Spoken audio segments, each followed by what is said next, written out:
lời ngày nay dương một co so tư bằng phổ đặc biệt bạnនេះគឺជាជើងតាំងរបស់យើងបងប្អូនអរគ្នាឥឡូវយើងបានចាក់ជើងតាំងរួចរាល់ហើយបាទជើងតាំងរបស់យើងនេះគឺ1ម៉ែត្រ1ម៉ែត្រ20បាទគុណនឹង1ម៉ែត្រ20បងប្អូនអរគ្នាបាទ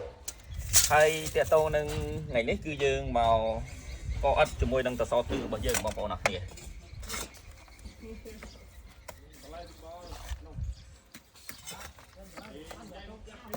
បាទនេះយើង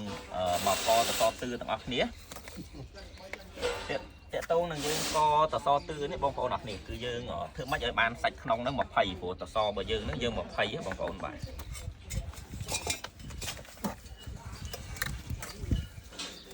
មកនេះពេញអស់មក